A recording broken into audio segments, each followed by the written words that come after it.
Right. இப்போ இந்த டம்ளர்ல நான் மிளகாய் தூள் எடுத்துக்கிறேன். சரியா? மிளகாய் தூள்ல வழக்கமா கலர் கலப்படம் சிலர் செய்வார்கள். ரோடமைன், சூடான்ரெட் போன்ற கலர்களை போடுவார்கள். சரிங்களா? இதுல கலர் இருக்கா இல்லையாங்கிறத நம்ம பார்க்கலாம்.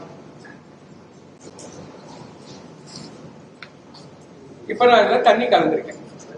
சரியா? ரைட், தண்ணி கலந்திருக்கேன்.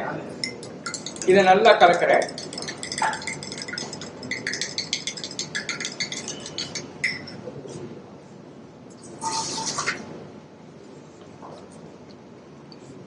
இப்போ இதுல ஏதாவது சிகப்பு நிற நீரின் டைகைகள் தெரியுதா?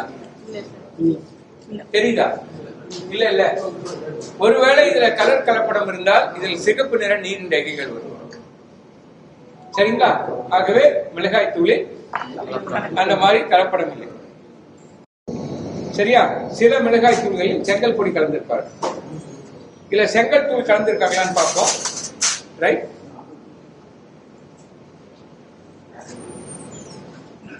இப்ப மிளகாய் தூள் மேல இருக்கா கீழே இருக்கா? ஒருவேளை செங்கல் பொடி இருந்தால் மொத்தமாக கீழே வந்துவிடும். புரியுதா? ரைட். ஒரு 2% செங்கல் தூள் இருந்தா கூட மொத்த வெயிட்ல எல்லாமே கீழே வரும். புரியுதுங்களா? சோ இந்த சில்லி பவுடர்ல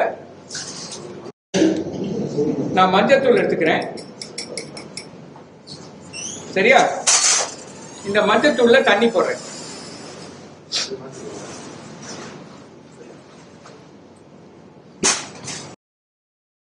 தூள் கலப்படமாக இருந்தால்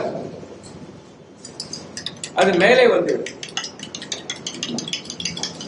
சரியா? மஞ்சள் தூள் கலப்படமாக இருந்தால் அது மேலே வந்துவிடும். உண்மையான மஞ்சள் தூளா இருந்தா கீழே போயிடும். சரியா?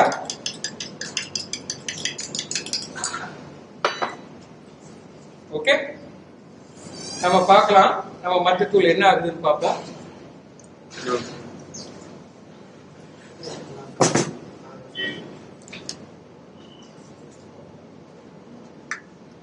நீங்க வீட்டுல மஞ்சத்தூளை பரிசோதித்து பார்க்கணும்னு நினைச்சீங்கன்னா என்ன பண்ணலாம் அப்படின்னா, நம்ம உப்பா செய்யறதுக்கு என்ன பண்ணுவோம்? தண்ணியை நல்லா கொதிக்க வைப்போம்ல. தண்ணி நல்லா கொதிக்கும் போது என்ன பண்ணுங்க, ஒரு சொட்டு மஞ்சத்தூள், ஓகே, கொஞ்சோண்டு உப்பு, ஒரு அரை பச்சை மிளகாய், ரைட், போட்டீங்கன்னா தண்ணி சிகப்பா மாறும். உண்மையான மஞ்சத்தூளா இருந்தா தண்ணி சிகப்பா மாறும்.